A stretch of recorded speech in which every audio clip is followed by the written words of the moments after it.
Okay guys, ഇന്ന് നമുക്ക് discuss ചെയ്യാൻ പോകുന്ന കോൺസെപ്റ്റ് ആണ് aggregate functions of MySQL. There are 5 aggregate functions. ഒന്നാമത്തെ aggregate function max ആണ്, രണ്ടാമത്തെ aggregate function min ആണ്, മൂന്നാമത്തെ aggregate function average ആണ്, അടുത്ത aggregate function count star ആണ്, and the last aggregate function is sum aggregate function. Actually aggregate functions എന്ന് പറഞ്ഞാൽ അവരുടെ ഡ്യൂട്ടി എന്തറിയോ? They will be operating upon a set of values and converts those set of values into a single value. Max എന്ത് ചെയ്യും? ഒരു set of വാല്യൂസിൻ്റെ മുകളിൽ operate ചെയ്തുകൊണ്ട് ആ കിട്ടിയ സെറ്റ് ഓഫ് ന്യൂമറിക്കൽ വാല്യൂസിൽ നിന്ന് മാക്സിമം വാല്യൂ പിക്കപ്പ് ചെയ്ത് തരും. പിന്നെ എന്ത് ചെയ്യും? ആ കിട്ടിയ വാല്യൂ സെറ്റ് ഓഫ് വാല്യൂസിൽ നിന്ന് മിനിമം വാല്യൂ, ആവറേജ് അതിൻ്റെ ആവറേജ് കണ്ടുപിടിക്കും. കൗണ്ട് സ്റ്റാർ എന്ത് ചെയ്യും? കിട്ടിയ ആ സെറ്റ് ഓഫ് വാല്യൂസ് എത്ര എണ്ണം കിട്ടിയോ അതിനെ കൗണ്ട് ചെയ്ത് തരും കേട്ടോ. സം എന്ത് ചെയ്യും? കിട്ടിയ ആ സെറ്റ് ഓഫ് വാല്യൂസിനെ സം ചെയ്ത് അതിനെ സിംഗിൾ വാല്യൂയിലേക്ക് കൺവേർട്ട് ചെയ്ത് തരുന്നത് കൊണ്ട് actually they should be called as aggregate functions. How to use them ഞാൻ കാണിച്ചു തരാം. ഒരു കമാൻഡ് സെലക്ട് കമാൻഡ് ഇംപ്ലിമെൻറ്റ് ചെയ്ത് തരാം. For example select count star comma sum of salary comma max of salary from employee table condition where department equal to sales എന്ന് പറഞ്ഞാൽ എന്ത് ചെയ്യുന്നു? ആ ടേബിളിൻ്റെ ഉള്ളിൽ ടൈപ്പിംഗ് മിസ്റ്റേക്കാണ്, let me once again, sales അല്ലേ, ഓക്കെ. ആ ടേബിളിൻ്റെ ഉള്ളിൽ ആദ്യം നമ്മൾ എന്ത് ചെയ്യുന്നു? ഈ കണ്ടീഷൻ അപ്ലൈ ചെയ്യുന്നു. എന്താണ് ആ കണ്ടീഷൻ? ആ ടേബിളിൻ്റെ ഉള്ളിലുള്ള എന്തൊക്കെ റോസിൻ്റെ ഡിപ്പാർട്ട്മെൻറ്റൽ വാല്യൂ സെയിൽസ് ആകുന്നോ ആദ്യം ആ റോസ് ഒക്കെ നമ്മൾ എന്ത് ചെയ്യുന്നു? ഫിൽട്ടർ ചെയ്യുന്നു. ആ ഫിൽട്ടർ ചെയ്ത സെയിൽസ് റോസ് ഒക്കെ നമ്മൾ എന്ത് ചെയ്യുന്നു? എണ്ണുന്നു. എത്ര റോസ് അങ്ങനെ സെയിൽസ് ഡിപ്പാർട്ട്മെൻറ്റിൽ വർക്ക് ചെയ്യുന്ന എത്ര റോസ് കിട്ടിയിട്ടുണ്ടോ ആ റോസ് ഒക്കെ നമ്മൾ എന്ത് ചെയ്യുന്നു? കൗണ്ട് ചെയ്യുന്നു. സം ഓഫ് സാലറി എന്ന് പറയുമ്പോൾ ഈ നമ്മൾ ടേബിളിൽ നിന്ന് ഫിൽട്ടർ ചെയ്ത സെയിൽസ് റോസിൻ്റെ ആ സെയിൽസ് ഡിപ്പാർട്ട്മെൻറ്റിൽ വർക്ക് ചെയ്യുന്നവരുടെ സാലറി മുഴുവൻ നമ്മൾ ആഡ് ചെയ്യുന്നു. അപ്പോൾ നമുക്ക് ടോട്ടൽ എത്ര സാലറി സ്പെൻഡ് ചെയ്യുന്നുണ്ടോ ആ എമൗണ്ട് നമുക്ക് കിട്ടും. പിന്നെ സെയിൽസ് ഡിപ്പാർട്ട്മെൻറ്റിൽ വർക്ക് ചെയ്യുന്ന എംപ്ലോയീസിൽ നിന്ന് മാക്സിമം സാലറി എത്രയാണോ ആ എമൗണ്ട് പിക്ക് ചെയ്ത് ഔട്ട്പുട്ടായിട്ട് കാണിച്ചു തരുന്നു. Now you can see the output. Sales ഡിപ്പാർട്ട്മെൻറ്റിൽ 22 പേര് വർക്ക് ചെയ്യുന്നു. അവർക്ക് ടോട്ടലി ഞാൻ 11,75,000 റുപ്പീസ് സാലറി ആയിട്ട് കൊടുക്കുന്നു. അതിൽ ഒരാൾക്ക് 1,00,000 റുപ്പീസാണ് സാലറി ആയിട്ട് ഞാൻ തരുന്നത്. ഇങ്ങനെ നമുക്ക് ആഗ്രിഗേറ്റ് ഫംഗ്ഷൻസ് ഉപയോഗിച്ച് ഗ്രൂപ്പ് ഓഫ് റോസിനെ നമുക്ക് ഒറ്റ വാല്യൂയിലേക്ക് കൺവേർട്ട് ചെയ്യാൻ സാധിക്കും. ഫോർ എക്സാമ്പിൾ കൗണ്ട് സ്റ്റാർ എന്ത് ചെയ്യുന്നു? സെയിൽസ് ഡിപ്പാർട്ട്മെൻറ്റിൽ എത്ര പേര് വർക്ക് ചെയ്യുന്നു ആ റോസ് ഫിൽട്ടർ ചെയ്തല്ലോ. ആ ഫിൽട്ടർ ചെയ്ത റോസിൻ്റെ കൗണ്ട് നമ്മൾ കണ്ടുപിടിക്കുന്നു. ആ ഫിൽട്ടർ ചെയ്ത റോസിൻ്റെ സാലറി വാല്യൂ ആഡ് ചെയ്യുന്നു. ആ ഫിൽട്ടർ ചെയ്ത റോസിൻ്റെ മാക്സിമം സാലറി എത്രയാണെന്നോ ഈ ആഗ്രിഗേറ്റ് ഫംഗ്ഷൻ ഉപയോഗിച്ച് നമ്മൾ കണ്ടുപിടിക്കുന്നു. Hope you understand. It's okay. അത് കഴിഞ്ഞിട്ട് ഇനി ഞാൻ പഠിപ്പിക്കാൻ പോകുന്ന ഒരു ക്ലോസ് ആണ് ഗ്രൂപ്പ് ബൈ ക്ലോസ്. ഈ ഗ്രൂപ്പ് ബൈ ക്ലോസ് എന്ത് ചെയ്യും? ടേബിളിൻ്റെ ഉള്ളിലുള്ള മുഴുവൻ ഡേറ്റാനെ സബ് ഗ്രൂപ്പ്സ് ആക്കി ഡിവൈഡ് ചെയ്യും. എന്താണ് സബ് ഗ്രൂപ്പ്സ് എന്ന് ചോദിച്ചാൽ, ഫോർ എക്സാമ്പിൾ ഡിപ്പാർട്ട്മെൻറ്റ് കോളംനെ ബേസ് ചെയ്ത് നമുക്ക് ടേബിളിൻ്റെ ഉള്ളിലുള്ള മുഴുവൻ ഡേറ്റ സബ് ഗ്രൂപ്പ്സ് ആക്കാം. സെയിൽസ് ഡിപ്പാർട്ട്മെൻറ്റിൽ വർക്ക് ചെയ്യുന്നവരൊക്കെ ഒരു സബ് ഗ്രൂപ്പ്, ഫിനാൻസ് ഡിപ്പാർട്ട്മെൻറ്റിൽ വർക്ക് ചെയ്യുന്നവരൊക്കെ ഒരു സബ് ഗ്രൂപ്പ്, IT ഡിപ്പാർട്ട്മെൻറ്റിൽ വർക്ക് ചെയ്യുന്നവരൊക്കെ ഒരു സബ് ഗ്രൂപ്പ്. അങ്ങനെ നമുക്ക് സബ് ഗ്രൂപ്പ്സ് ആക്കാൻ ക്വാളിഫിക്കേഷനുള്ള കോളമാണ് ആദ്യം നമ്മൾ ഐഡൻറ്റിഫൈ ചെയ്യുക. എംപ്ലോയി ID ഉപയോഗിച്ച് സബ് ഗ്രൂപ്പ്സ് ഉണ്ടാക്കാൻ പറ്റില്ല. കാരണം ഓരോരുത്തർക്കും ഓരോ യുണീക്ക് എംപ്ലോയി ID ആണല്ലോ. കുറേ പേർക്ക് സെയിം എംപ്ലോയി ID ഉണ്ടെങ്കിൽ അവരെല്ലാവരും ഒരു സബ് ഗ്രൂപ്പ് ആക്കാമായിരുന്നു. So employee ID column is not suitable for sub groups. Name ഉപയോഗിച്ച് നമുക്ക് സബ് ഗ്രൂപ്പ്സ് ക്രിയേറ്റ് ചെയ്യാൻ സാധിക്കില്ല. ഡിപ്പാർട്ട്മെൻറ്റ് വാല്യൂ ഉപയോഗിച്ച് നമുക്ക് ടേബിളിൻ്റെ ഉള്ളിലുള്ള മുഴുവൻ ഡേറ്റ സബ് ഗ്രൂപ്പ്സ് ആക്കാം. ഡെസിഗ്നേഷൻ ഉപയോഗിച്ച് സബ് ഗ്രൂപ്പ്സ് ആക്കാം. സാലറി ഉപയോഗിച്ച് സബ് ഗ്രൂപ്പ്സ് ആക്കാം. ഡേറ്റ് ഓഫ് ബർത്ത് ഉപയോഗിച്ച് 1982 ജനിച്ചവരൊക്കെ ഒരു സബ് ഗ്രൂപ്പ്, 1983 ജനിച്ചവരൊക്കെ രണ്ടാമത്തെ, അങ്ങനെ ടേബിളിൻ്റെ ഉള്ളിലുള്ള മുഴുവൻ ഡേറ്റാനെ ഡിപ്പാർട്ട്മെൻറ്റ് വൈസ് സബ് ഗ്രൂപ്പ്സ് ഉണ്ടാക്കാം. ഡെസിഗ്നേഷൻ വൈസ് സബ് ഗ്രൂപ്പ്സ് ഉണ്ടാക്കാം. സാലറി വൈസ് 10,000 തൊട്ട് 30,000 നേടുന്നവരെല്ലാവരും ഒരു സബ് ഗ്രൂപ്പ്, 30,000 തൊട്ട് 40,000 വരെ ഒരു സബ് ഗ്രൂപ്പ്. അങ്ങനെ നമുക്ക് സാലറിനെ ബേസ് ചെയ്ത് വേണമെങ്കിലും ടേബിളിൻ്റെ ഉള്ളിലുള്ള ആ എംപ്ലോയീസിനൊക്കെ തിരിക്കാം. നമുക്ക് ഒരു ഗ്രൂപ്പ് സബ് ഗ്രൂപ്പ്സ് ആയിട്ട് തിരിക്കാം. അതുപോലെ തന്നെ ഡേറ്റ് ഓഫ് ബർത്തിന് ബേസ് ചെയ്തിട്ടും സബ് ഗ്രൂപ്പ്സ് ഉണ്ടാക്കാം. പക്ഷേ എംപ്ലോയി ID ഉപയോഗിച്ച് സബ് ഗ്രൂപ്പ്സ് ഉണ്ടാക്കാൻ പറ്റില്ല. എംപ്ലോയി നെയിം ഉപയോഗിച്ചും സബ് ഗ്രൂപ്പ്സ് ഉണ്ടാക്കാൻ പറ്റില്ല. പിന്നെ സബ് ഗ്രൂപ്പ്സ് ഉണ്ടാക്കുന്ന കമാൻഡിൽ സെലക്ട് സ്റ്റാർ എന്ന് ടൈപ്പ് ചെയ്യാൻ പാടില്ല. Select star is not allowed in a group by clause command. Group by clause ഉപയോഗിച്ച് നമുക്ക് സബ് ഗ്രൂപ്പ്സ് ക്രിയേറ്റ് ചെയ്യാൻ പറ്റുമെങ്കിൽ ആ കമാൻഡിൽ സെലക്ട് സ്റ്റാർ എന്ന് പറയാൻ പാടില്ല. പിന്നെ എന്തൊക്കെ കോളംസ് നമുക്ക് സെലക്ട് ചെയ്യാൻ പറ്റും? ഏത് കോളം ഉപയോഗിച്ച് നമ്മൾ ഗ്രൂപ്പ് ബൈ ചെയ്യുന്നുവോ ആ കോളം ഒപ്പം ആഗ്രിഗേറ്റ് ഫങ്ഷൻസ് നമുക്ക് സെലക്ട് ചെയ്യാം. ഞാനൊരു ഉദാഹരണം പറയട്ടെ. ആദ്യം ഞാൻ എന്ത് ചെയ്തു, എൻ്റെ ടേബിളിൻ്റെ ഉള്ളിലുള്ള 100 റോസ് ഉണ്ടല്ലോ, 101 റോസ്, ഇതെന്ന് പറയുമ്പോൾ ഡിഫറെൻറ്റ് ഡിപ്പാർട്ട്മെൻറ്റ്സിൽ വർക്ക് ചെയ്യുന്ന എംപ്ലോയീസാണ്. അപ്പോൾ എൻ്റെ ടേബിളിൻ്റെ ഉള്ളിലുള്ള മുഴുവൻ റോസും ഡിപ്പാർട്ട്മെൻറ്റ് വൈസ് ഞാൻ സബ് ഗ്രൂപ്പ്സ് ഉണ്ടാക്കി. സെയിൽസ് ഡിപ്പാർട്ട്മെൻറ്റൊക്കെ ഒരു ഗ്രൂപ്പാക്കി, ഫിനാൻസ് ഡിപ്പാർട്ട്മെൻറ്റൊക്കെ ഒരു ഗ്രൂപ്പാക്കി. അങ്ങനെ സബ് ഗ്രൂപ്പ്സ് ആക്കിയ ശേഷം എന്തിനാണ് ഞാൻ അവരെ സബ് ഗ്രൂപ്പ്സ് ആക്കിയത്? അതും നമ്മൾ ചിന്തിക്കേണ്ടേ. സബ് ഗ്രൂപ്പ്സ് ആക്കുന്നത് എന്താ? എന്തോ ഒരു കാര്യം നമ്മൾ ചെയ്യാൻ വേണ്ടിയിട്ടാണ്. ടേബിളിൻ്റെ ഉള്ളിലുള്ള ഡേറ്റ മുഴുവൻ ഡിപ്പാർട്ട്മെൻറ്റ് വാല്യൂവിനെ ബേസ് ചെയ്ത് സബ് ഗ്രൂപ്പ്സ് ഉണ്ടാക്കുന്നത്. അങ്ങനെ സബ് ഗ്രൂപ്പ്സ് ക്രിയേറ്റ് ചെയ്ത ശേഷം ഞാൻ ഈ ആഗ്രിഗേറ്റ് ഫംഗ്ഷനായ കൗണ്ട് സ്റ്റാറിനെ വിളിച്ചു. എടാ കൗണ്ട് സ്റ്റാറെ, അവിടെ കുറച്ച് സബ് ഗ്രൂപ്പ്സ് ഉണ്ട്. ഓരോ സബ് ഗ്രൂപ്പിൻ്റെ അടുത്തേക്ക് പോയി ആ സബ് ഗ്രൂപ്പിൻ്റെ ഉള്ളിൽ എത്ര തലകളുണ്ടോ, എത്ര ആൾക്കാരുണ്ടോ ഒന്ന് എണ്ണി തരുമോ എന്ന് നമുക്ക് ഈ കൗണ്ട് സ്റ്റാറിനെ പറഞ്ഞു വിടാം. അതുപോലെ തന്നെ സം ആഗ്രിഗേറ്റ് ഫംഗ്ഷൻ ആ സബ് ഗ്രൂപ്പ്സിൻ്റെ മുകളിലേക്ക് പറഞ്ഞു വിടാം. ഈ സം എന്ത് ചെയ്യും? ഓരോ സബ് ഗ്രൂപ്പിൻ്റെ ടോട്ടൽ സാലറി കണ്ടുപിടിച്ച് തരും, ആവറേജ്. അങ്ങനെ സബ് ഗ്രൂപ്പ്സ് ആക്കിയ ശേഷം ഈ സബ് ഗ്രൂപ്പ്സിൻ്റെ മുകളിലേക്ക് നമ്മൾ ആരെ പറഞ്ഞു വിടാൻ സാധിക്കും? ആഗ്രിഗേറ്റ് ഫംഗ്ഷൻസിനെയാണ് സെക്കൻഡ് സ്റ്റെപ്പിൽ പറഞ്ഞു വിടേണ്ടത്. പിന്നെ നമുക്ക് എന്തെങ്കിലും കണ്ടീഷൻ അപ്ലൈ ചെയ്യണമെങ്കിൽ ഗ്രൂപ്പ് ബൈ ക്ലോസ് ഉള്ള കമാൻഡിൽ കണ്ടീഷൻ അപ്ലൈ ചെയ്യുന്നത് സാധാരണ ഏത് ക്ലോസ് ഉപയോഗിച്ചാണ്? വേർ ക്ലോസ് അല്ലേ? പക്ഷേ ഗ്രൂപ്പ് ബൈ ക്ലോസ് ഉപയോഗിച്ച് നമ്മൾ സബ് ഗ്രൂപ്പ്സ് ഉണ്ടാക്കാൻ വേണ്ടിയിട്ടാണല്ലോ ഗ്രൂപ്പ് ബൈ ഉപയോഗിക്കുന്നത്. ഗ്രൂപ്പ് ബൈ ക്ലോസ് ഉള്ള കമാൻഡിൽ ആ സബ് ഗ്രൂപ്പ്സിൻ്റെ മുകളിൽ കണ്ടീഷൻ അപ്ലൈ ചെയ്യണമെങ്കിൽ അത് വേർ ക്ലോസ് ഉപയോഗിക്കാൻ പാടില്ല, ഹാവിങ് ക്ലോസ് മാത്രമേ ഉപയോഗിക്കാൻ പാടുള്ളൂ. സോ ഡോണ്ട് എന്ന് പറയുന്ന ഒരുപാട് റൂൾസ് ഞാൻ പറഞ്ഞു. ഗ്രൂപ്പ് ബൈ ക്ലോസ് ഉപയോഗിക്കേണ്ട കമാൻഡിൽ സെലക്ട് സ്റ്റാർ എന്ന് പറയാൻ പാടില്ല. പിന്നെ എന്തൊക്കെ കോളംസ് സെലക്ട് ചെയ്യാൻ സാധിക്കും? ഏത് കോളംനെ ബേസ് ചെയ്ത് ഗ്രൂപ്പ് ബൈ ചെയ്യുന്നുവോ ആ കോളം ഒപ്പം aggregate functions also you can select. And the second don't is, ഈ സബ് ഗ്രൂപ്പ്സ് ഉണ്ടാക്കിയ ശേഷം കണ്ടീഷൻ സാറ്റിസ്ഫൈ ചെയ്യുന്ന സബ് ഗ്രൂപ്പ്സ് മാത്രമേ പിക്കപ്പ് ചെയ്യണമെങ്കിൽ അവിടെ വെയർ ക്ലോസ് ഉപയോഗിക്കാൻ പാടില്ല. സാധാരണ കണ്ടീഷൻസ് ഒക്കെ റെഫർ ചെയ്യുന്നത് വെയർ ക്ലോസ് ഉപയോഗിച്ചാണല്ലോ. പക്ഷേ ഇത് ഗ്രൂപ്പ് ബൈ ക്ലോസ് കമാൻഡ് ആയതുകൊണ്ട് കണ്ടീഷൻ അപ്ലൈ ചെയ്യണമെങ്കിൽ വെയർ ക്ലോസ് അല്ല, അതിന് പകരം ഹാവിങ് ക്ലോസ് ആണ് ഉപയോഗിക്കേണ്ടത്. ഫോർ എക്സാമ്പിൾ നമുക്കൊരു ചോദ്യം ചെയ്യാം.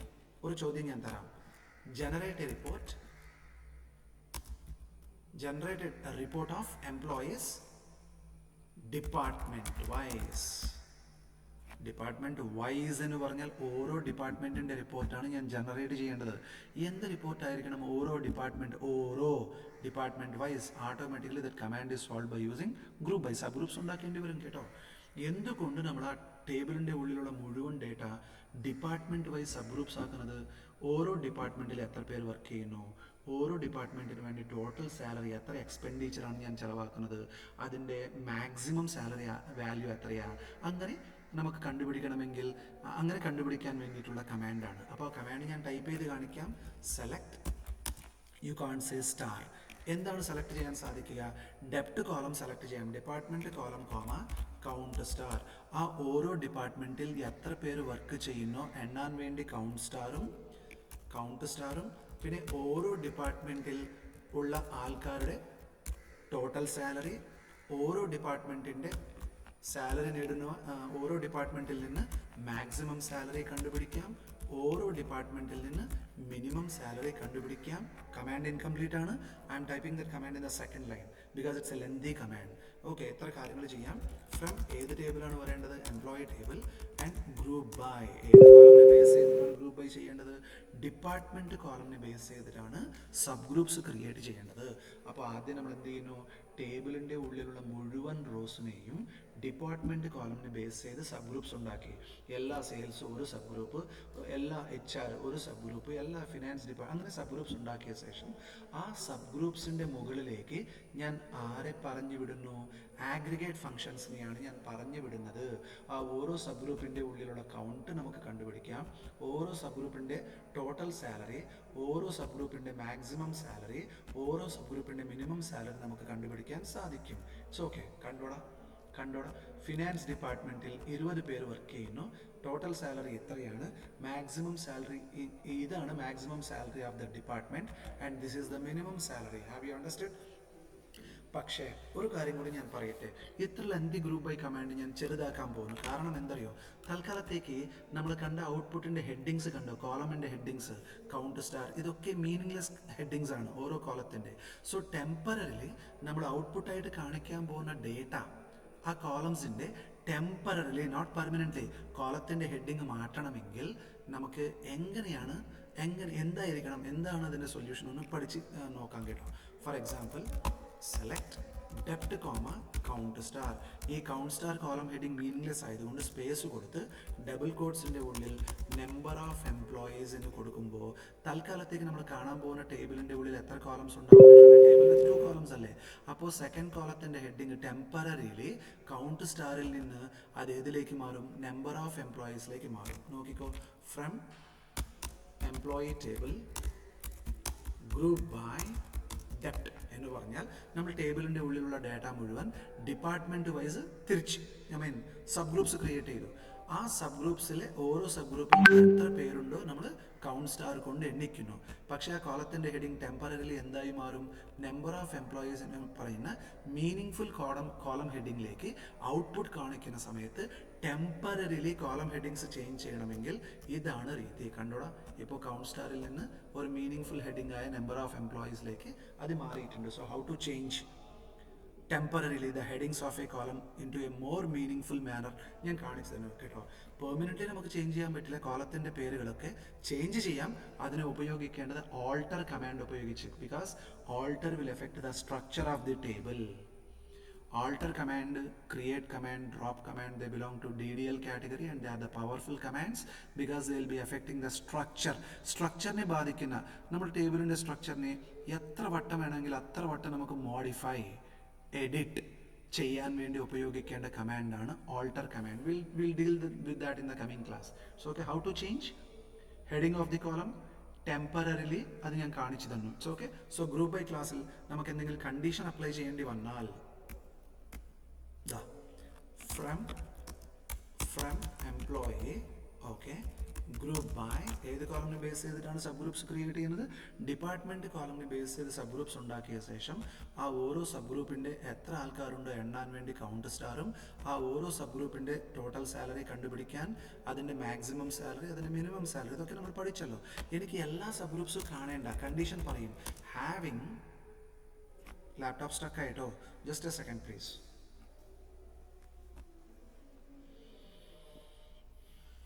Having count star greater than 20. What is the meaning of this? 20 venda. Okay. Count star less than 21. തൊട്ട് മുമ്പിൽ നോക്ക്, ഫിനാൻസ് ഡിപ്പാർട്ട്മെൻറ്റിൽ 20 പേരുണ്ട്, HR അങ്ങനെ നമുക്ക് കൗണ്ട് കാണാൻ സാധിക്കുന്നുണ്ടല്ലോ. ഇപ്പോൾ നമ്മൾ എല്ലാ സബ് ഗ്രൂപ്പ്സ് കാണിക്കാൻ പോകുന്നില്ല ഔട്ട്പുട്ടായിട്ട്. Only those sub groups in which count of employees is less than 21. കണ്ടോടാ, ഇത് കണ്ടീഷൻ സാറ്റിസ്ഫൈ ചെയ്തു, ഇത് condition. And finance is satisfying because employees are less than 21. HR employees less than 21 ആണ്, IT ലെസ് ദാൻ 21. സെയിൽസ് മാത്രമേ കാണാൻ സാധിക്കില്ല. ഈ command execute ചെയ്യുമ്പോൾ സെയിൽസ് മാത്രമേ ഒഴിവാക്കപ്പെട്ടു, കാരണം സെയിൽസിൽ ഗ്രേറ്റർ ദാൻ 21 ആണ് വർക്ക് ചെയ്യുന്നത്. സോ ഇങ്ങനെ നമുക്ക് സബ് ഗ്രൂപ്പ്സ് ഉണ്ടാക്കിയ ശേഷം എല്ലാ സബ് ഗ്രൂപ്പ്സും ഔട്ട്പുട്ടായിട്ട് കാണിക്കേണ്ട ഒരു കണ്ടീഷൻ ഞാൻ പറഞ്ഞു തരും. ആ കണ്ടീഷനെ സാറ്റിസ്ഫൈ ചെയ്യുന്ന സബ് ഗ്രൂപ്പ്സ് മാത്രമേ എന്നതുണ്ടെങ്കിൽ ഇങ്ങനെ ചെയ്യാം. ഫോർ എക്സാമ്പിൾ, നീ നോക്ക്, വേറെ ഒരു കണ്ടീഷൻ ഞാൻ കാണിച്ചു തരാം. Instead of count star, if I say the condition over here as sum of salary greater than 11 lakhs എന്ന് പറഞ്ഞാൽ ഏത് സബ് ഗ്രൂപ്പിന് വേണ്ടി ഞാൻ ടോട്ടൽ സാലറി ഗ്രേറ്റർ ദാൻ അല്ലേ, let me change the symbol to greater than symbol. ഏത് sub ഗ്രൂപ്പിൻ്റെ total salary greater than 11 lakh ആകുന്നോ ആ സബ് ഗ്രൂപ്പ്സ് മാത്രമേ ഈ കണ്ടീഷൻ സാറ്റിസ്ഫൈ ചെയ്യുന്നത് കൊണ്ട് അത് മാത്രമേ നമുക്ക് ഔട്ട്പുട്ടായിട്ട് കാണാൻ സാധിക്കും. അങ്ങനെയുണ്ടോ? എല്ലാവരും ഉണ്ടല്ലോ, ഇവനുണ്ടല്ലോ. Sum of salary greater than 11 lakhs അല്ലല്ലോ, പക്ഷെ അവനും കാണാൻ സാധിച്ചു. വൈ? ഹാവിങ് ക്ലോസ് ഉപയോഗിച്ച് നമ്മൾ ഒരു കണ്ടീഷൻ സ്പെസിഫൈ ചെയ്തു, sum of salary should be greater than 11 lakhs. പക്ഷേ ഇവിടെ സാലറി ഗ്രേറ്റർ ദാൻ 11 lakhs അല്ല, but still it is showing. Why? I don't know. Once again, let me type the command for you exclusively. Select department comma count star. Okay, ആ sub ഗ്രൂപ്പ്സിൻ്റെ total കണ്ടുപിടിക്കാൻ എത്ര പേരുണ്ടോ count ചെയ്യാനും പിന്നെ അതിൻ്റെ ഓരോ sub ഗ്രൂപ്പിൻ്റെ ടോട്ടൽ സാലറി കണ്ടുപിടിക്കാനും തൽക്കാലത്തേക്ക് മതി. ഇങ്ങനെ ഈ കോളംസിൻ്റെ ഔട്ട്പുട്ട് മതി കേട്ടോ. From employee table group by ഏത് കോളം ഉപയോഗിച്ചാണ് സബ് ഗ്രൂപ്പ്സ് ഉണ്ടാക്കേണ്ടത്? ഡിപ്പാർട്ട്മെൻറ്റ് ബേസ് ചെയ്തിട്ടാണ്, ഡിപ്പാർട്ട്മെൻറ്റ് വൈസ് സബ് ഗ്രൂപ്പ്സ് ആണ്. പിന്നെ എല്ലാ സബ് ഗ്രൂപ്പ്സ് എനിക്ക് കാണേണ്ട having sum of salary of that particular subgroup is greater than 11 lakhs. ഏത് സബ് ഗ്രൂപ്പിൻ്റെ sum of total salary greater than 11 lakhs ആകുന്നോ ആ സബ് ഗ്രൂപ്പ് മാത്രമേ. Oh still it is displayed man. I don't know why it is so.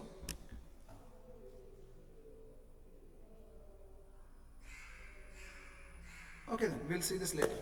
അപ്പോൾ ഇന്നത്തേക്ക് ഈ ഒരു session ഞാൻ ക്ലോസ് ചെയ്യുന്നു. അടുത്ത് ഞാൻ വരാൻ പോകുന്നത് ബാക്കി 2 DML കമാൻഡ്സ് ബാക്കിയുണ്ട്. ഒന്ന് അപ്ഡേറ്റ് കമാൻഡ്, രണ്ടാമത്തത് ഡിലീറ്റ് കമാൻഡ്. നമുക്കത് നോക്കാം കേട്ടോ, ഡെമോൺസ്ട്രേഷൻ നോക്കാം. Thank you.